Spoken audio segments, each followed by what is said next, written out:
Hey, folks, welcome to a new episode of the Whiskey Ring Podcast. Today, I'm thrilled to have on a brand that I've been visited for one thing, but I've also been wanting to have on for a couple of years now. The opportunity has finally arrived. So, we are here today to talk about Sagamore Spirit. And to talk with us about Sagamore, we've got Ryan Norwood. He is the VP of Operations. He's been with them for a number of years now. And, well, Ryan, welcome on. Hey, David, thanks for having me on. Absolutely. So, Sagamore might be known to a couple of my listeners or many of my listeners because of many things. I might have tried their products, might have heard them sponsor Whiskey Casts. I don't know if do you still sponsor Whiskey Casts? I think you I do, don't right? think we do anymore. Yeah. No. Okay, but it was for a while though. So, I got used to hearing it whenever I listened to Mark.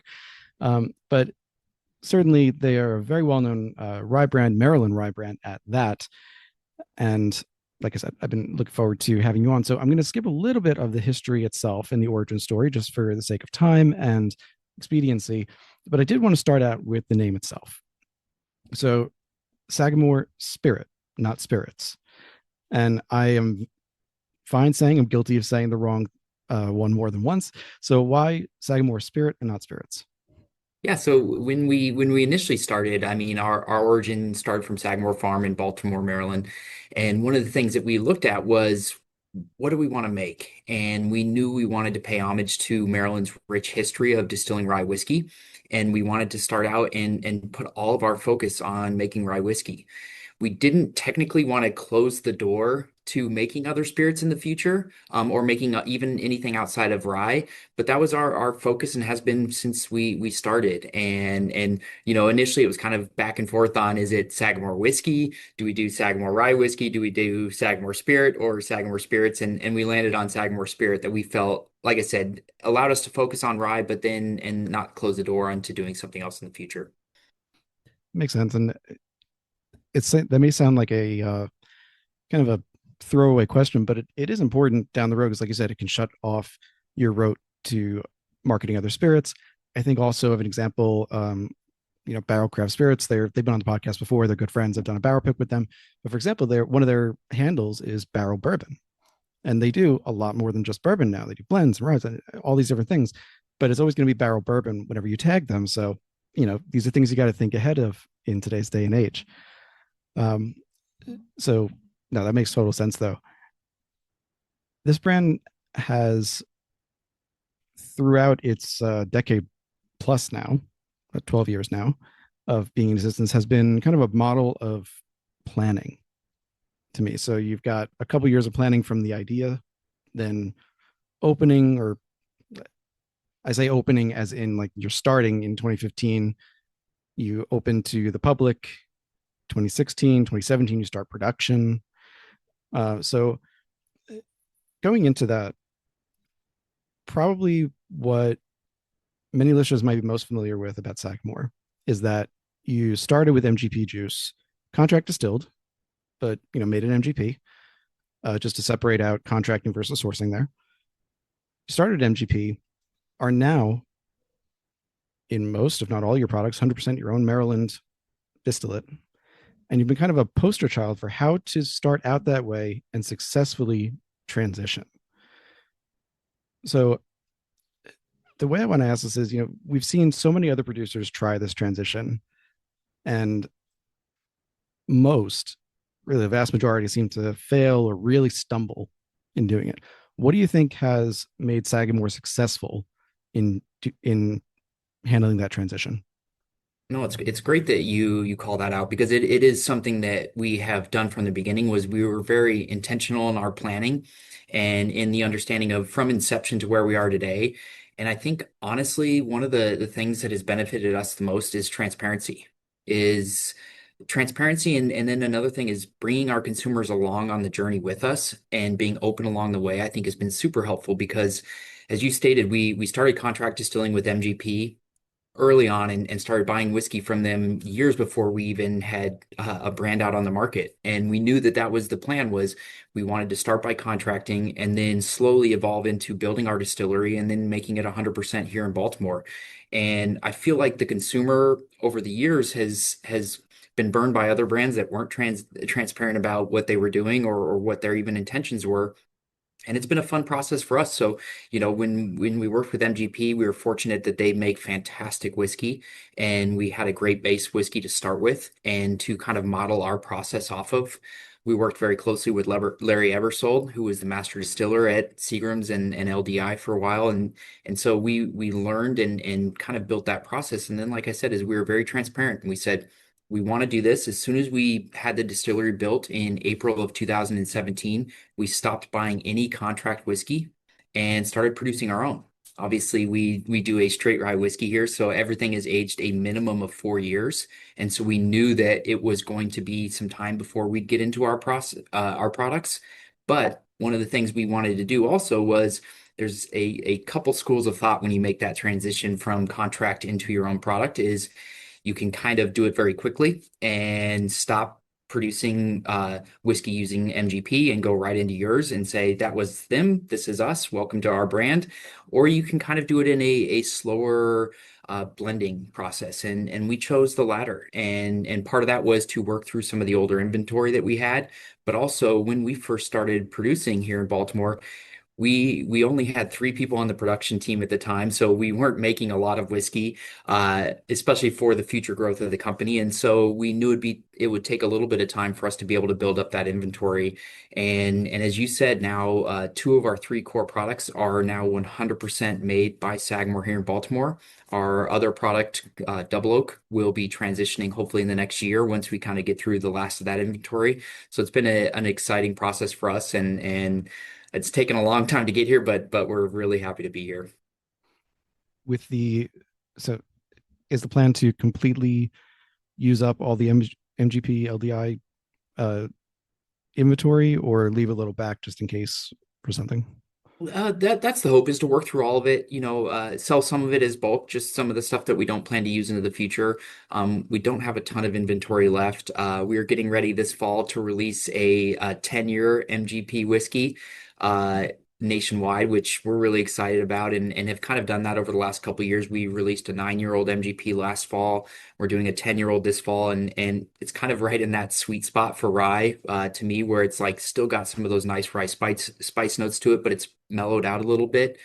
So we're excited for that, and that will be one of our last kind of large MGP releases. And then from there, we'll slowly move into stuff that we've made here in Baltimore. So. Awesome. So with the with the transition away from MGP and into your own, that also necessitated things like getting your own grain and your own barrels and your own rick houses. So the first area to go to, I think, is the grain. As of 2023, it's 2 years ago now, but you had been working with around 4 farms to grow rye for you in Maryland. But it wasn't without its challenges. It was, as I learned in the research, rye was an uninsurable crop in Maryland. Uh, is that still the case? Is it still uninsurable? Yeah, I mean it's pretty much uninsurable. No one's buying insurance on it. They make the premium so high that it's not even worth it. But it is. There's no subsidies to harvest it. So currently in the state of Maryland, that if a farmer grows rye, the only subsidies or government money that they'll get is if they actually use it as a cover crop. So they have to till it into the ground. The minute they harvest it, they don't get any money for it. It is a protected seed as well. So each year that farmers plant the seed, they have to go and buy that. Has to be first generation. So those are just some of the challenges we work through, but we are still working with 4 farmers in Maryland. We have kind of incrementally, slowly grown the process since we started doing this in 2018, and we'll never be at a point where 100% of our grain comes from Maryland. We don't want all of our eggs in one basket just in case something were to happen. And we're fortunate enough that we also work with Brooks Grain to source rye for us as well. And they do a fantastic job of finding very high quality rye for us to use in our process. That was going to be one of my questions. Is it, do you have a sustainable pipeline, or you're going to have to look out of state? Was there an idea to try for maybe not every grain, because obviously not every grain grows everywhere, but rye is one of those grains that you can grow in most places. Um, was there a thought to at least trying to do rye? I want to say just from Maryland, but Maryland's a fairly small state. There's not a ton, but like, in the kind of DMV area, maybe as local as possible. We've looked at that, and like I said, is in 2018 when we first bought rye from Maryland farmers, we got about 36,000 pounds of grain. In 2023, we grew about 1.6 million pounds of rye in the state of Maryland. So like I said, we have grown it quite a bit, and we're doing a very calculated growth and making sure that we work with the right farmers that have quality in mind, that we understand on our side that they need to have a yield as well. They need to make sure that if they're putting time and effort and energy into it, that they need to get paid for that. And so we understand that, but also we want to make sure that this rye is going to make a very high quality whiskey. And so we're kind of going through that process now, and understanding what that whiskey is tasting like, and super excited for it. And the plan in the future is to probably release a product or two that is 100% made with grain from the state of Maryland. And like I said, we won't ever go to all of it, but currently we get 100% or roughly 100% of the corn that we grow or and use in our process is grown in the state of Maryland. So we are working with a lot of the local farmers in our community to continue to invest here. So. And a lot of that corn being from your own farm on Sagamore Farm. Correct. Yeah. Yeah. So almost all of it comes from Sagamore Farm. And yeah, it's an exciting process for us. And it's something we use non-GMO corn. Being able to grow it up at our farm is something that we work very closely with our farmer up there to make sure that, again, it's we put a lot of effort into the quality because we know that grain quality will absolutely dictate how that whiskey tastes after the process. So. For sure. And I I forget which interview I was either reading or listening to where I saw this, but there were some experiments going on in partnership with University of Maryland with different rye varieties and uh, different methods to grow them. Are those still ongoing? They're not currently right now. And that was some of the stuff we did very early on in the process was when we were trying to engage different farmers, we worked with the University of Maryland in their agricultural department and wanted to understand again, like what rye variety is going to make really great whiskey. And so that's was the start of our process. And we went through a handful of different trials with them to help us kind of understand that process a little bit better. And then we got to a point where we had to actually understand what is even commercially available at the size that we needed. And so when we first started, we were using a variety called Brissetto at a larger scale. And Brissetto since then is actually, we've transitioned over to Serafino. Part of that was just Brissetto was no longer one of the higher yielding, one of the higher quality ryes out there, and Serafino had kind of come into its place, and we've been using that now for a couple of years, and excited to see how that whiskey tastes on the back end of that. It seems like only I don't know why this just came to mind, but it seems like only corn kind of stays at its own yellow, number two yellow dent. The ryes change each year. The I guess the wheat's mostly soft red, hard red, winter wheat, occasionally white. But the rye cycles between them every couple of years, and then the malt will also cycle between Concerto, Laureate, whatever else they're using this year or next. Um, but I mean, that does give you a nice flavor variation too over the years that you can kind of explain and play with. And yeah, I mean, I enjoy that kind of change over the time, even if it's harder from a consistency standpoint from the brand. Uh, with the growing your as much of the grain as you can, a lot of the most of the corn on Sagamore Farm, as much as you can from the local varieties for rye, malt, barley, no wheat that you need. So Yeah. that's something you can at least cross off the list or leave off the list entirely. The when you were so just to go back to that transition for a second between the MGP product and your own and the blending throughout that transition, you and people like Brian Tracy and others have spoken about how as you did percentage by percentage. You start at like 10% or 15% your stuff, 85 MGP, go higher, higher, higher, higher over time. So there is not it doesn't sound like necessarily flavor consistency because it wasn't going to be a one-to-one, but ushering people along this path. As you were going through that, what was the reaction to people that you were listening to uh, for how that flavor was changing? I think honestly it was pretty positive overall. There were some kind of nuanced flavors that we were seeing in the whiskey that was being made in Baltimore that we weren't seeing in some of the MGP whiskey. There's kind of some call outs if you've done a lot of research on MGP and kind of flavor notes and tasting notes. There's this kind of dill pickle note that gets called out a lot. There's a handful of those that people obviously had tasted Sagamore and said, "Oh, we taste that in there. We taste some of those similarities to what you would get in MGP whiskey." And then that kind of started to slowly go away as we added more Sagamore into it. And then, we work on a smaller batch system. We have 6,500 a gallon fermenters on site. We have a 40-foot tall, 24-inch diameter copper column still. And so that whole process and then the natural flora that is in Maryland, all of our fermenters are open top. So that's going to add a slightly different flavor profile and have different impacts than what you're seeing out of Indiana.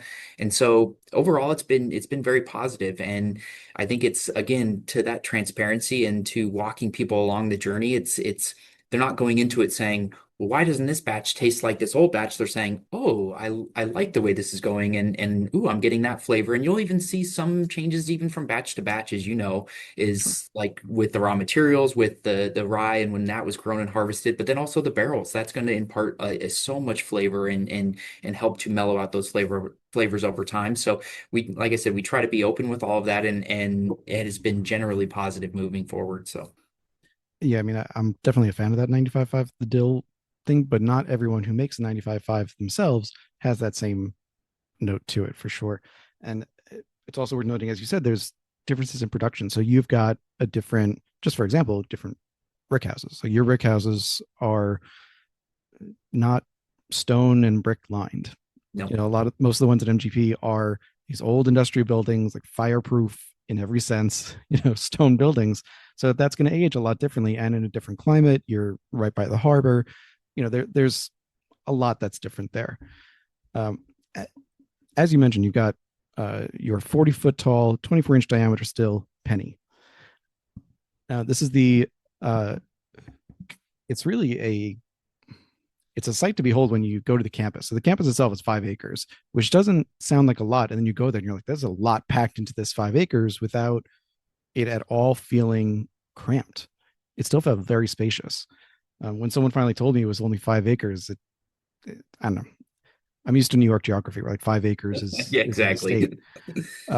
But with those 5 acres, you had worked with, and by you I mean Sagamore in general, you'd work with architects and lighting experts, Air St. Gross, the lighting practice, to create these spaces in everything from the building housing production, where you've got the still penny just going straight up into the air in a beautiful windowed column, if you will, Mhm. or column of windows. That's a better way to put it.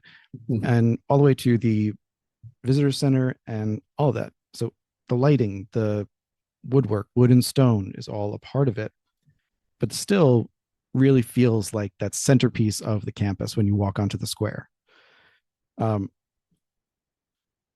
Now, Penny itself, it's also the only mirror polished copper column still Vendôme's made.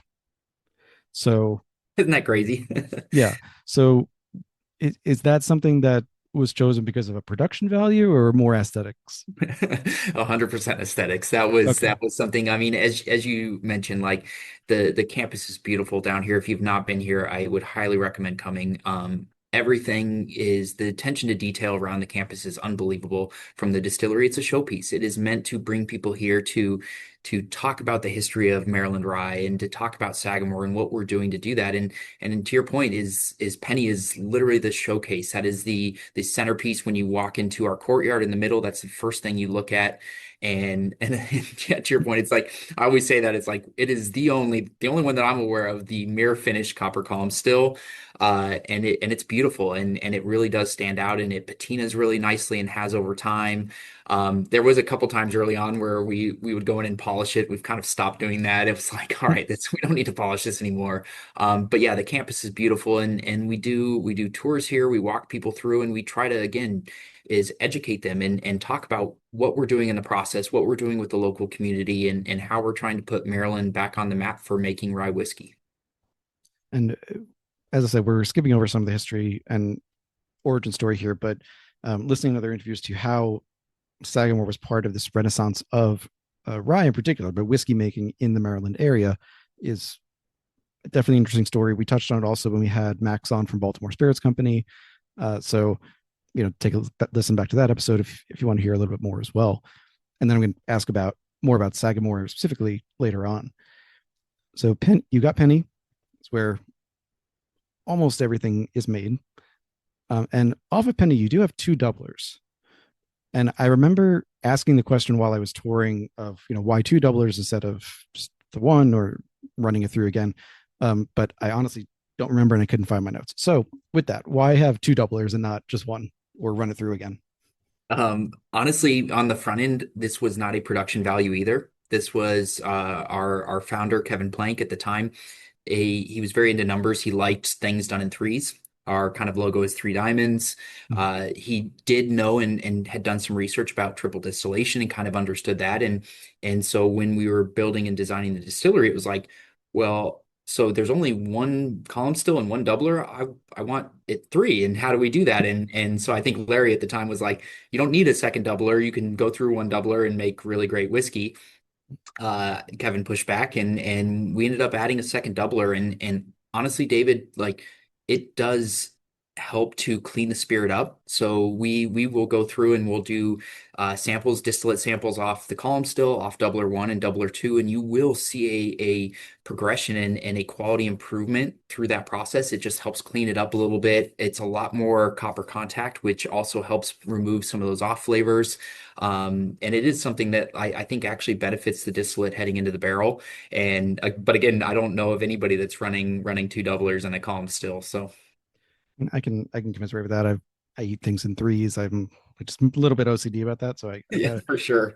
But it's an interesting thing just because you have the two, and you're not marketed as a triple distilled rye, which in itself could be fairly unique and fairly rare.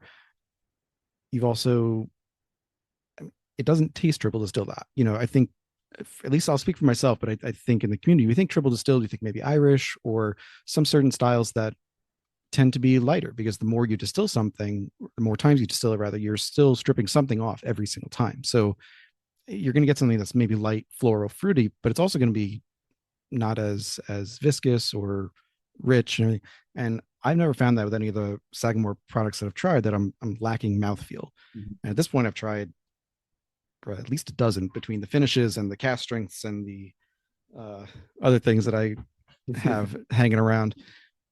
So yeah, I mean, so I get why you wouldn't necessarily market it as a triple distilled rye because that puts something in the consumer's mind, Yeah.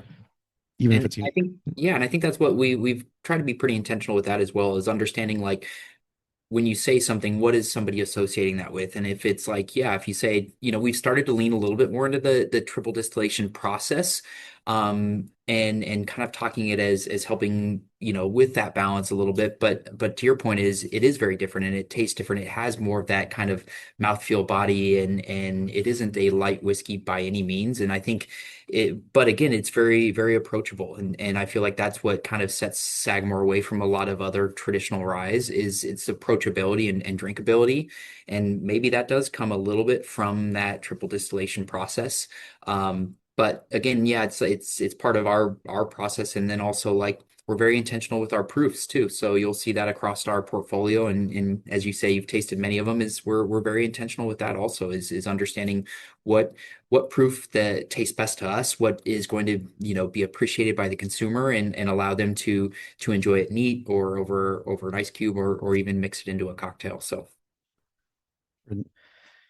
So Penny can, between the fermenters and what goes into it, Penny can make about 10 to 15 barrels per batch, something like that. You do have Edgar, the experimental still.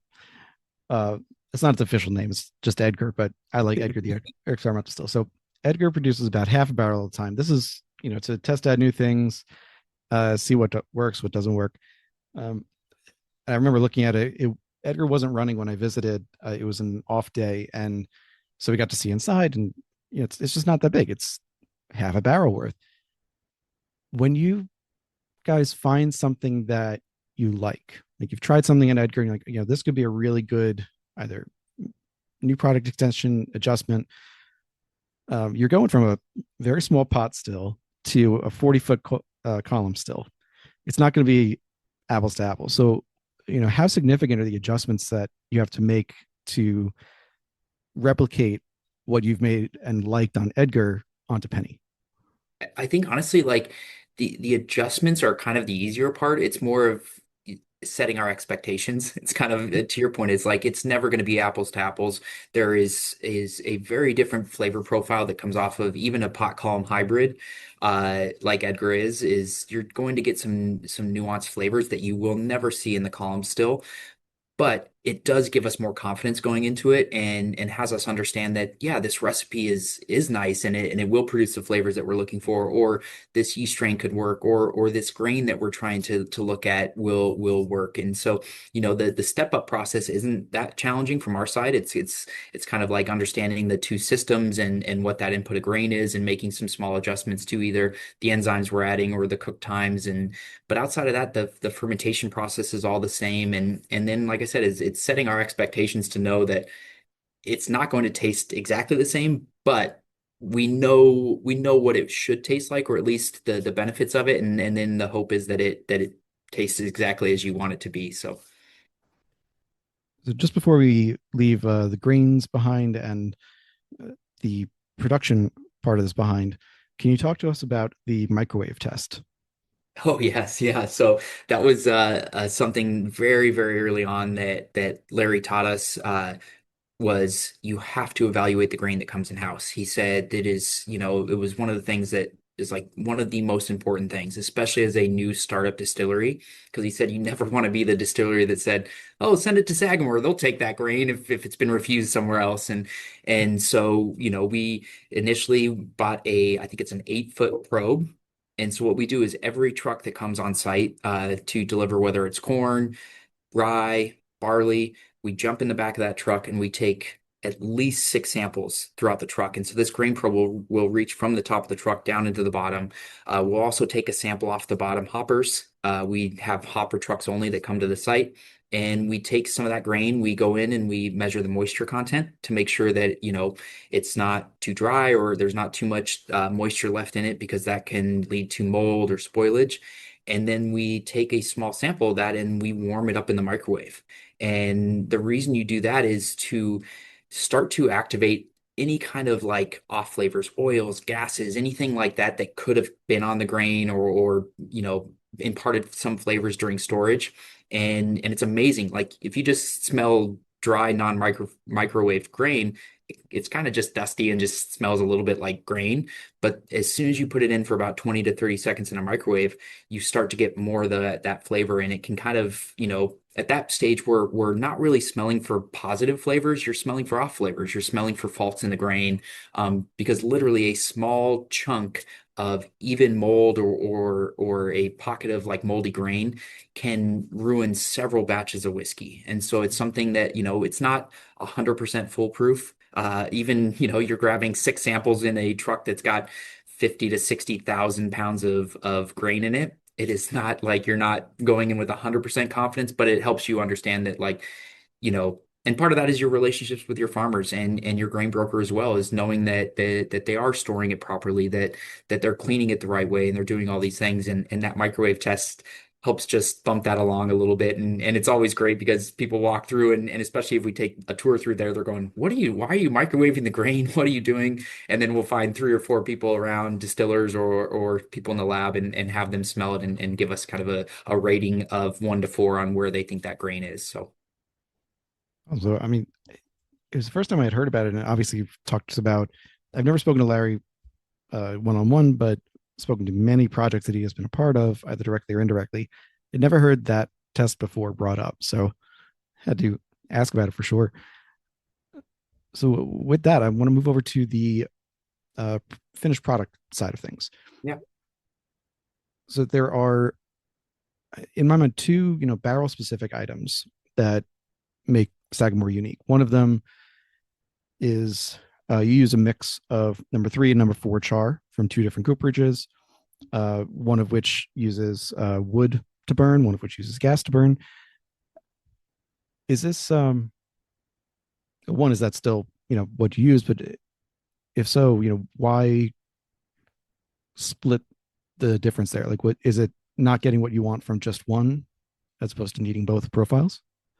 A little bit of that is a balance on our side. So we're currently only doing a number four char right now. But and honestly, part of that was just barrel availability.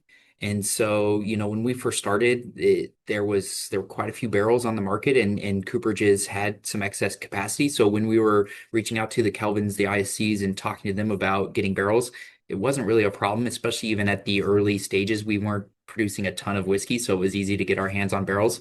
But then, fast forward a couple of years, we got to a point where it was a lot more challenging to get barrels. And there was a bit of a barrel shortage for about a year or two. And so that's when we kind of got into a position where Kelvin no longer had capacity to produce barrels for us. They apologized and said we just can't do it. And so then we moved most of our production to Independent Stave Company. And they even got to a spot where they were like, we're not sure if we're going to be able to get everything you need for the year. And so we worked with West Virginia Great Barrel Company and kind of just have spread that out a little bit. Again, it's somewhat similar to the grain, where it's like you don't want all of your eggs in one basket. You want to be able to kind of spread it out for quality, for an understanding, because they're just like anything, it's a raw material, and it will change, and cooperages do have issues as well. And so there's times when like maybe production faults or something happens, but we try to make sure again that like it's economics also. It's like you want to make sure that you're paying the price that you can sustain for barrels, but then also that you're getting the highest quality. And so we try to engage as many of the cooperages that we can, and then find the right partners. And there's not even a lot of contracts in barrels at our size. So we can't even sign on and say, we want this for the next 5 years and here's what our growth is. It's more of like a re-engaging every year and saying, this is what we think we're going to make for the next year. Can you provide barrels? And then understanding what those barrels are going to do to our distillate is part of the fun process on our side. And before asking about the other unique barrel process, it's worth noting that you guys, I see you all the time because I'm paying attention. I like Sagamore stuff and have for a couple of years. You're in a number of states, good number of states, not even counting online sales. You're in international markets, but you're still on the smaller side. Mhm. Where, like you said, you're not doing a 5 year plan for the barrels. You're re-engaging every year to say we need this many, as opposed to someone who's getting thousands and tens of thousands of barrels every month, maybe for some of these places. Um, so the other question I had was the introduction or inclusion of the wave groove barrels. So again, is that something you're still doing? Yes, Um, that is. Yes, that okay, is. so Um, those get heavy toast and number one char. So light char, heavy toast. mhm. So um, to me, that it was reminded a lot of like a mix between the STR style Mhm. from like Dr. Jim Swan and uh, these heritage casks that Jack Daniels had started making the last couple of years, where it was like that. It was a very heavy toast, super light char, kind of what you could do in the past when you didn't have gas burners to make a number four char. So how did but I don't think I heard about how did the wave groove barrels get introduced to you and you started using them? Yeah, it's actually it's kind of a fun story. So, we were working with Independent Stave at the time, and working very closely with Chad Spalding, and he had come on site to talk through about innovation and R&D and some of the things they were doing, just to give us a full understanding of, at the time we were just getting started with the distillery here in Baltimore. We were using a lot of MGP or all MGP whiskey in our products at the time, and we were trying to figure out like, how do we kind of put our fingerprint on this? How do we make it our own? Like I said, they had a wonderful base of rye whiskey to work with, and so we just wanted to understand what R&D options do we have? What barrels out there? What are things that we can do with this whiskey to change some of those flavors and to kind of make it our own? And Chad had come to us and talked about a handful of different barrels, and one of those barrels was the Wave State barrel that Independent Stave was making. And so basically, in theory, for those that don't know, is it's based grooves are cut lengthwise in the staves to increase the surface area. And then to your point, it's a medium to heavy toast on it with a number one char. Because of the amount of surface area, it's like it would just be almost too much if you went any higher on the char level, I believe. Mhm. And they had been doing some testing on their scale with more distillate. And I don't know how much they'd actually done with kind of aged whiskey, testing it in these barrels. And so we had that meeting with him, and fast forward 2 weeks later, we were training a relatively new distiller about our process. We use two different mash bills. We do a high rye mash bill and a low rye mash bill. We cook them, ferment them, distill them, and age them completely separately. And then on the back end, we dump them separately before we blend them together to our flavor profile. So we're going through the process, training this distiller, and we said, okay, this tank over here gets the high rye, this tank over here gets the low rye, and everything seemed set. We walked away, and it was like you should have two tanks that are about three-quarters full when you dump all the barrels. We come back a little bit later, and one of the tanks was filled almost to the brim and about to overflow. And I was like, well, this doesn't seem right. And so they had accidentally dumped the wrong barrels into the wrong tank. And so kind of just pre-blending the two, what were, like I said, great whiskeys. And so we kind of sat around a table and was like, well, we can math our way out of this, and we can say, we think we know this many barrels were dumped. Here's what the blend's going to be, and how do we taste this and move forward and try to make it into our standard rye product. And then we got the idea to, hey, we had just met with Chad. We had just talked about these wave stave barrels. It might be a fun opportunity to kind of make lemonade from this bad situation. And so we reached out to Independent Stave. We got, I think on the first order, maybe 20 to 25 barrels. And said we want to play around with these a little bit. And so we filled those with this kind of known unknown blend, and started tasting them, and tasted them a month in, and not much had changed, and tasted them 3 months in, 6 months in. We got to the 9 month range, and we were like, this is pretty good, and has started to take on some of those oak flavors from the wave stave barrel, some of that toasted notes as well. And so we packaged our first product off of that line called Double Oak, that has now become one of my favorites of our core lineup. And then what we found was we only did it with about, I want to say, maybe a handful of the barrels that we had laid down. And so we continued to track their life cycle through the aging process and ordered more of the barrels behind it, because we're like, we know this is going to be nice. We know we want to continue to do this in the future. And we've grown that process now to where that secondary aging in the wave stave barrel is over 18 months now. And to me, it's a really, really nice kind of play on rye, and almost a mix between bourbon and rye, because there is some sweetness to it. It is very balanced. You get some of that oak, toasted notes, but to me, it's not over oaked. Sometimes you can get some of those double oaks where it's a little bit over oaked or too tannic, and so yeah, that was the kind of process of coming up with double oak on our side and using the wave stave barrels. And I think one of the things I used to shy away from double oak anything because it was almost always too woody or too oaky. And I think you said something earlier about how the or actually this might have been a different interview, because I'm blending, pun intended, two ideas together. But the idea of the secondary aging, you're doing at least 18 months. This is where you start getting past finishing into really a secondary aging process. But also by not charring the barrel as much, doing only a number one char, even with the grooves adding the surface area, you're not going to get as much alcohol penetration or liquid penetration into the wood. So it's not going to pull out those really tannic things that are a little behind the char. I don't know if I have to pay a royalty to Fred and the Pursuit Sears guys for saying that, but you know, you don't get some of those things and chemicals and flavors. That's the word I'm looking for, that you would get if you were doing it just like that. I do think it's very interesting also to point out, just highlight something you said, which was that ISC had been playing around more so with entering new make into this type of barrel as opposed to aged whiskey. So I like that idea that you guys were saying, all right, we're not just going to take these barrels, we're going to do something different with them. Um, I know we could go more into that. Just for time's sake, I'm going to move on to the next topic, but we'll maybe talk offline more about that. So I want to talk, speaking of finishing, about finishing, because you guys have done so many finishes over the years, and some have become so successful that they've become arguably semi-permanent product extensions. Others are more one-off. So, the first one that you're probably most well known for was the port finish that like put Sagamore on the map in 2018, I think it was, Yep. at San Francisco. Uh, you've also done, sherry finishes, Calvados. I've got a couple of, I had a rum finish, a mead finish, um, lots of different things in there. Oh, of course, the Manhattan finish, using the components of Manhattan cocktail.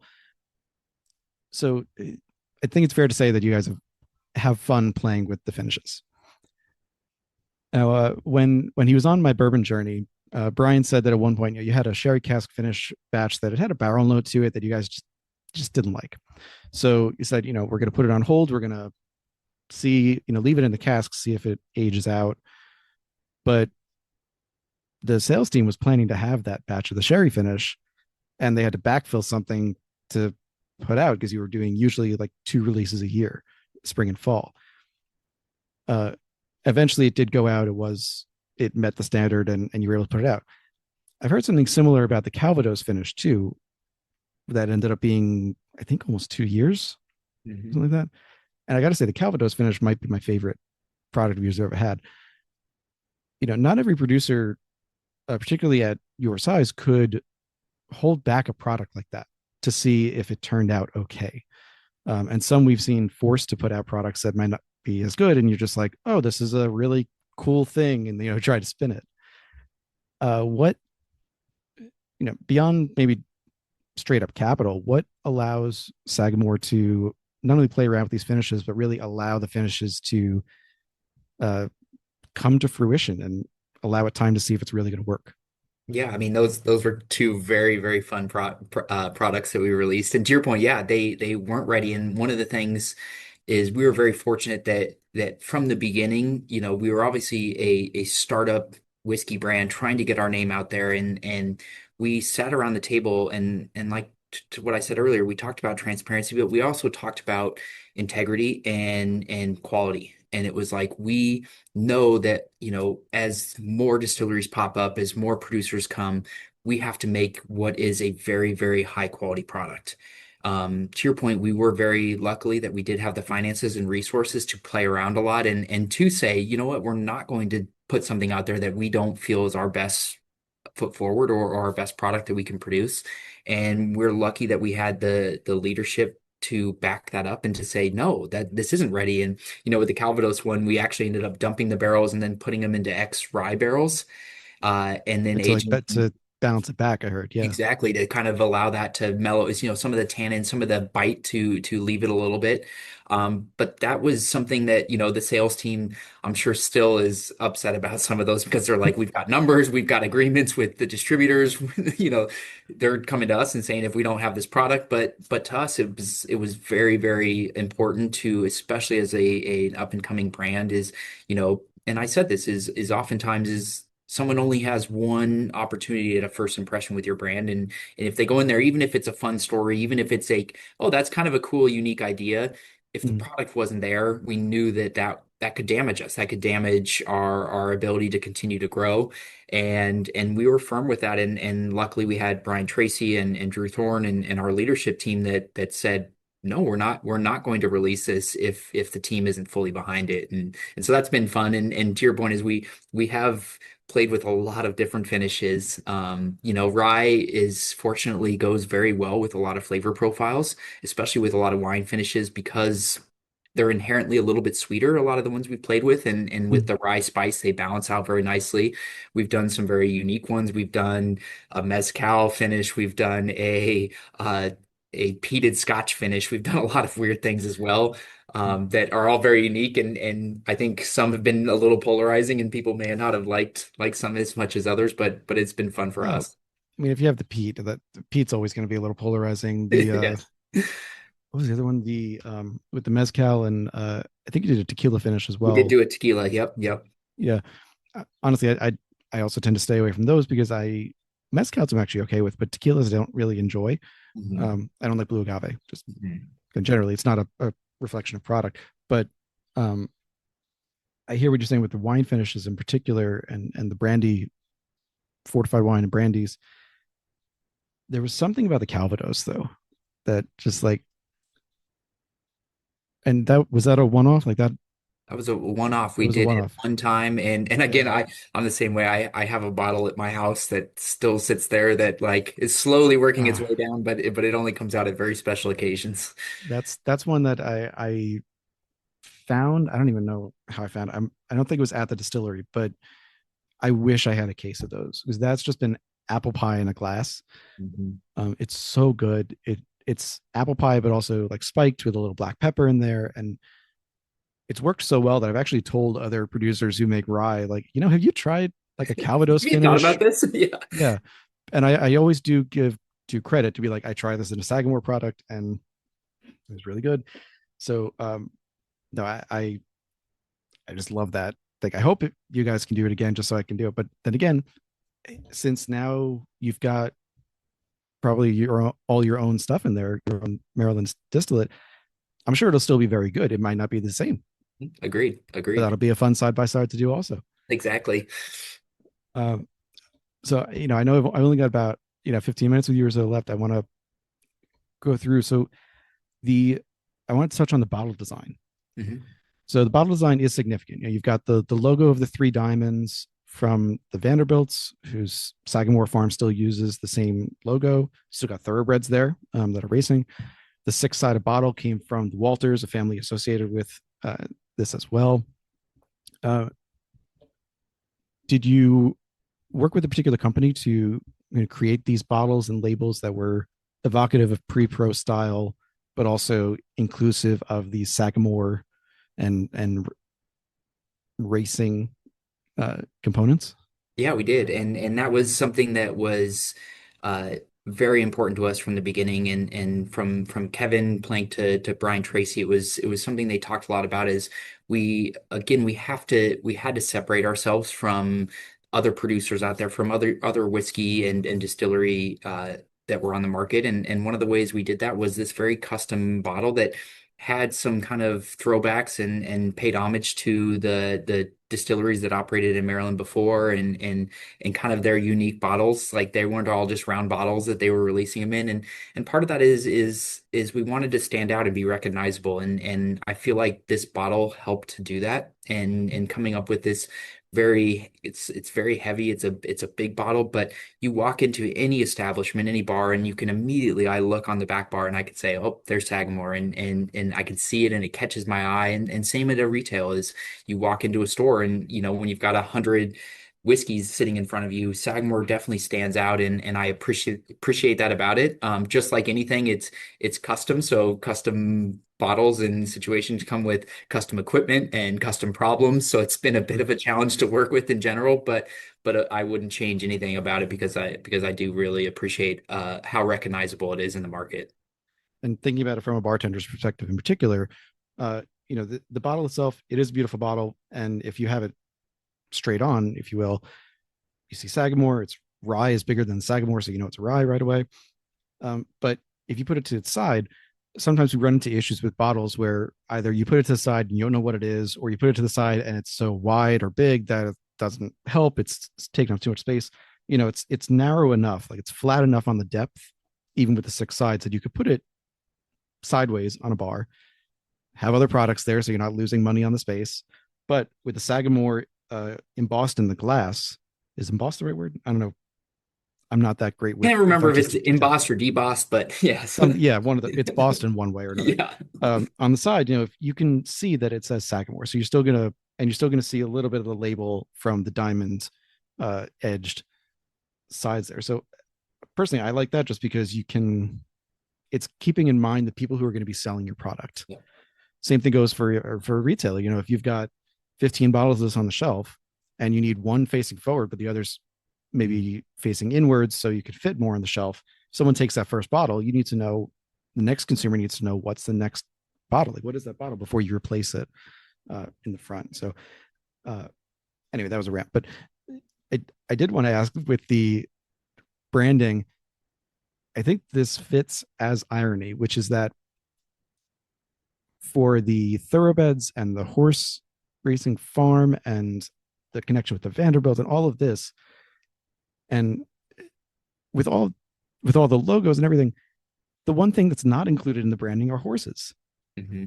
And that's when every not every a lot of bourbon brands are used and rye brands are using a horse any way they can. Hmm. They might have no connection to horses whatsoever, but a horse is like synonymous with American whiskey somehow. So, do you know why a horse in particular was left out of the branding process? So I think early on there was a lot of talks about that, and we would reference Sagamore Farm and the thoroughbred horses that were up there. But then as we started to lean more into our process and working with local farmers, we knew that was going to be our story more than horse racing, more than to your point is there are a lot of brands out there that reference horses or talk about horses, and even Sagamore Farm is no longer a thoroughbred horse racing farm. We converted that over to an agricultural farm a few years back to start to grow our grain up there. There are a few rescue horses, former thoroughbreds that are up there now. But that was our was more leaning into our brand identity, the history of Maryland Rye, and then working with our local community. And so I think it would have been challenging for us, especially if we had a horse on the label or somewhere, and then we transfer away from a thoroughbred horse racing farm to come back and say, well, let's change our whole label or our whole identity. And so we've been fortunate that that wasn't the case. And again, like it was something that we've kind of our brand and our identity has slowly evolved over the years. And we've gotten to that point where like, our first rah rah was all about Maryland Rye and doing these things. And now it's about community and it's about uh product quality and understanding where your product comes from, what grains are going into it, and being, like I said, as open and transparent about all of that has been something that we've leaned into, and hopefully people and our consumers understand and respect us because of that. And speaking about marketing and markets, I was listening to an interview Brian Tracy did in 2019. So this is pre-COVID, which is important in this case. Sagamore had just entered the Asian market, Mhm. and specifically, China, Japan. I think I want to say Taiwan or Thailand over there as well, Singapore. You know, a few international markets. Again, having this been pre-COVID, this might be a little different. But what does an international brand activation look like for you, particularly given the fact that it's an American whiskey that's not bourbon? It's just like anything we do, it's challenging. It's a lot about education. It's a lot about leaning into the history, but trying to separate ourselves from a bourbon. And being an American rye is something that isn't as prevalent, especially in international markets. And so trying to educate the consumer, have them kind of come along that process with us. In some of the Asian markets when we started, they were very interested in the horses and the racing farm and some of the history of that. And so now I'm trying to kind of bring them along our journey of, hey, now this is how we're doing things. And it, like I said, is across the board education has been very important for us because we want people to understand what we're doing, why we're doing it, why we set our apart from other whiskeys. And it is tough because when you go internationally, it's like, oh, you make a bourbon. Oh, you make a really great bourbon. It's like, well, we actually make a rye, and it says rye on the bottle. And even I have friends here that even in the United States that will pour themselves some of our whiskey and say, wow, this is a really great bourbon. And so just trying to have people understand and differentiate rye from bourbon and has been challenging, but fun for us and something we will continue to do. And even though you are blending the two mash bills, the high rye and the barely legal rye, blending those two gives you an advantage where this is again speaking for me, the barely legal ryes tend to be a little too much like bourbon. And this could be for many different reasons, but I think a big one is simply that even if the mash bill is 51% rye and whatever percentage of corn, let's say it's 51 rye, 45 corn, 4 malt is a popular one. With the alcohol produced by it, you actually end up with more alcohol produced from the corn than from the rye. So yes, the mash bill says rye, but the actual blend has more corn alcohol than anything else. So you get more corn flavor. Mhm. And I've had some ryes in the past that I'm like, this is a really, really good product and really good whiskey, but it doesn't taste like a rye. Like it's a really good bourbon. Um, so that I know that definitely helps you guys set aside a little bit to be like, yeah, we're making a Maryland style rye, but it's you still got the spice, you still got the richness and the darkness. That's going to say, all right, it's not just a bourbon, Yeah, but it's and, not a and that, bourbon. it's so true, and I feel like I see the same things too from my side. Is we're somewhere right in the middle. It's like we're not like ryes on the market, a lot of the ryes out there, and we're not like a bourbon. It's like we kind of fill that like gap between the two of them, and sometimes that's hard because people only know what they've experienced, or they're familiar with bourbon or they're familiar with Monongahela ryes, and so it's challenging to say, well, if you've had both of those, we're somewhere between them. So, but it's been fun and something we'll continue to do. Awesome. And so, last thing I'll ask you on this one, just Yeah. for now, is again, number one, I encourage people to visit. It's right in downtown Baltimore. Although honestly, the 5 acres looks like it feels like a little island, isolated away from it. Even though you're minutes from Camden Yards, M&T Stadium, downtown Baltimore, 10 minutes from I-95, you're right on the harbor. It's so quiet. It's like being in the middle of Central Park in New York. You forget that there's a city around you. Um, so there's definitely questions around local impact and economic impact. But I want to ask this perhaps as kind of a mixed past and future legacy question, which is when Sagamore started in 2013 and then 2015, 16, 17 with production, there were very few distilleries in Maryland. This was still maybe first wave of craft distilling in the US. By the time you started production, there's still not a ton, maybe a handful more in Maryland. Now there are a few dozen, especially some who are really making their name out there with a Maryland rye, like you guys are, as their centerpiece, even if they're making other products alongside it. What do you see as Sagamore's place and role in growing and nurturing that Maryland distilling scene, and what legacy do you think Sagamore is heading for?